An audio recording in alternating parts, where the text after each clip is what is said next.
कहा नहीं भगवान आपके पास नहीं आऊंगा। कहा क्यों नहीं आओगे? कहा महाराज मैं बहुत गलत काम करता हूँ, इसलिए आपके पास आऊंगा तो आप मना करेंगे और आपकी बात नहीं मानूंगा इतने बड़े संत की, तब और गड़बड़ होगा ना, और पाप होगा, इसलिए नहीं आओ। कहा अरे भाई क्या करते हो? तो उसने कहा महाराज मैं चोरी करता हूँ। कहा क्यों चोरी करते हो? कहा महाराज मैंने बचपन में कुछ सीखा नहीं, पढ़ा लिखा है नहीं और गलत संगत में पढ़ करके चोरी सीख लिया। अब इसी से मेरे परिवार का राशन पानी चलता है। अगर मैं चोरी छोड़ दूंगा तो मेरा परिवार भूखों मरने लगेगा, तो इसलिए मैं आपके पास है। कहा कि अगर चोरी से मना ना करूंगा तो आओगे? कहा हाँ महाराज सब बात मान लूंगा, लेकिन चोरी के लिए मत मना करना। कहा ठीक है आओ, आपको चोरी के लिए नहीं मना करूंगा। तो आया तो भगवान ने उसको एक वचन दिया, क्या? मूषा बाधा वीरमणि शिक्षापदम समाधिया, आज से झूठ मत बोलना। उसने कहा गठिया लिया महाराज, आज से झूठ नहीं बोलूंगा लेकिन चोरी करूंगा। कहा हाँ चोरी करना लेकिन झूठ मत बोलना, एक ही बात मानना। कहा ठीक है। तो अंदर से बहुत साफ था, लेकिन मजबूरी में गलत आदत पड़ गई, बचपन में पढ़ा लिखा है। तो वो जो है रोज चोरी करता, रोज घर जाता, दुखी भी रहता। तो उसने सोचा कोई बड़ा माल मार लूं, उसके बाद चोरी नहीं करूंगा, कुछ न कुछ देखा जाए, बहुत देर कुछ काम चले तो कोई न कोई सीख लूंगा हुनर। तो उस समय राजा प्रसेनजीत का राज था, जमाना था। तो उसने सुन रखा था राजा प्रसेनजीत के पास 3 बहुत कीमती मोहरे, जिसकी कीमत करोड़ों में थी। जैसे आज विदेश में बिलियन डॉलर होता है तो बहुत कीमती होता है, कई करोड़ों का। तो उसने सोचा उन्हीं 3 मोहरों को अगर चुरा लूंगा तो मेरा जीवन ही पार हो जाए। तो चोर भी बहुत बुद्धिमान होता है, लेकिन अकुशल गलत बुद्धि होती है। तो उसने पता लगा लिया कि कहाँ है, कैसे चोरी करना है। तो एक दिन प्लान बना के गया और राजा के बगीचे में शाम को बैठ गया छुप करके। राजा जैसे आया उसके मन में आया कि बहुत दिन हो गया मैं अपने बगीचे में नहीं गया, और जाता हूँ दिन में तो तमाम हमारे पास ये रहते हुए अकेले आनंद नहीं लेता, अकेले का आनंद अलग होता है। तो शाम को अपना सारा पोशाक उतार करके सादे पोशाक में जैसे आम आदमी की होती है वैसे घूमने चला गया। तो देखा तो वहाँ एक आदमी पेड़ के नीचे बैठा था। तो राजा ने पूछा, अरे भाई तुम कौन हो, इतनी रात के यहाँ क्या कर रहे हो इतनी शाम को? तो उसने राजा को देखा, भी हमारी तरह है। तो उसने कहा तुम कौन हो? राजा से पूछा कि तुम कौन हो?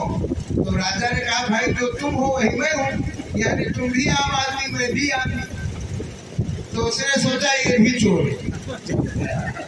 तो उसने कहा ठीक तुम हमारे साथी ही ठहरे, अगर मेरी एक बात मान लोगे तो मैं आपको माला माल बना। तो राजा ने सोचा कौन सा मंत्र जानता है कि मुझे माला माल बना, लेकिन राजा ने कुछ बताया नहीं। तो राजा को पहचाना। तो कहा देखो राजा प्रसेनजीत के यहाँ 3 कीमती मोहरे हैं, मैंने पूरा पता लगा लिया है, उन्हीं को चुराना है। अगर तुम मेरा साथ दो तो आधा माल तुम्हारा, आधा हमारा।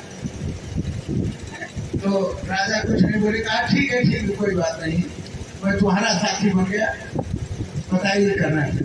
तो गया, कहा जाओ, राजा से कहा वहां से मिलो। राजा ने कहा भाई मैं भी नया चेला बना हूँ, नया हूँ, आप जाओ सेल लगाओ, मैं देख रहा हूँ, अगर कोई बात होगी तो बताऊंगा। तो चोर गया, बढ़िया सेल लगा दिया।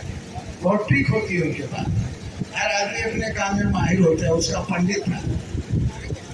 तो उसके बाद उसने सेल पे से राजा को दिया एक चाबी, कहा जाओ फला नंबर की तिजोरी में लगाना, खुल जाएगी, उसमें 3 मोहरे रखी है वही लाना है और कुछ नहीं चुराना है। तो राजा ने कहा भाई अभी मैं नया हूँ, अगर जाऊंगा और कहीं फंस गई चाबी गड़बड़ हो जाएगा, इसलिए तुम जाओ मैं देख रहा हूँ। तो चोर गया और लगाया और देखा कि 3 मोहरे हैं। फट से उसके दिमाग में 3 लूंगा तो बांटूंगा कैसे, ये तो गड़बड़ हो जाएगा। तो उसे 2 मोहर चुराया और एक छोड़ दिया। आया एक राजा को दिया, एक खुद लिया और चल दिया। राजा भी कुछ नहीं बोला, जाने दिया। सुबह हुई, राजा उठा, दरबार लगा, तो राजा ने मंत्री को बुलाया, सारे दरबारियों को, कहा और भाई राज का हाल चाल सब ठीक है? तो सब लोग कहा हाँ महाराज बढ़िया ही बढ़िया है। तब तक खजाने का सिपाही दौड़ता हुआ आया, कहा अरे महाराज गड़बड़ हो गया। कहा क्या हो गया? कहा खजाने में चोरी हो गई। तो राजा ने मंत्री बुलाया, कहा जाओ देखो भाई क्या क्या गया है, क्या क्या सामान चोरी हुआ है। तो राजा गया, देखा वो 3 असरफी वाली ताला खुला हुआ था और उसमें 2 गायब थी, एक थी। तो मंत्री ने सोचा कि चोर है, अगर तीनों ले जाएंगे ये छोड़ जाएगा। उसके मन में लालच आ गया। जैसे 2-2 हजार की 3 नोट हो तो तीनों चोर ले जाएंगे, छोड़ जाएगा। तो उसने सोचा, अब एक असरफी उसने अपने जेब में डाल लिया, करोड़ों की थी। कहा चलो कौन पता चलेगा, अब तो चोर रह ही गया है। तो आया, कहा महाराज तीनों असरफी चोरी हो गई। तो कहा ठीक से देख लिया? कहा हाँ महाराज। तो कहा जाओ, अभी पैदल का जमाना था, चोर बहुत दूर नहीं गया था, चाहे जैसे भी हो चोर को पकड़ना है। भाई सेना सब लोग निकल पड़े। तो चोर तो झूठ बोलता ही नहीं, तब पकड़ा गया तो उसे कबूल दिया कि हाँ हमने चोरी की। झूठ बोल नहीं सकता था क्योंकि उसने महाराज को वचन दिया। तो आया, महाराज के सामने पेश किया गया। तो उसने हाथ जोड़ के कहा, महाराज मैंने चोरी जरूर की है, मैं झूठ नहीं बोलता। एक महाराज को वचन दिया था, मैंने 2 असरफी चुराई थी, एक अपने साथी को दे दिया, एक ये है, उसने महाराज को दे दिया। महाराज ने दूसरी असरफी निकाली और कहा ये तो नहीं है। कहा हाँ महाराज यही है। लेकिन अब वो महाराज तो पहचान नहीं पाए क्योंकि महाराज गुरु के राजा थे, पहले सादे बेच नहीं। हाँ महाराज यही है। तो महाराज ने मंत्री से कहा भाई 2 असरफी तो मिल गई, तीसरी का पता लगाओ। तो तीसरी तो उसी के पास थी। कहा अरे महाराज चोर कहीं सही बोलता है, कहिए तो हंटर लगाऊं, अभी कबूल देगा। जहाँ 10 हंटर मारेंगे इसकी खाल उतार लेंगे।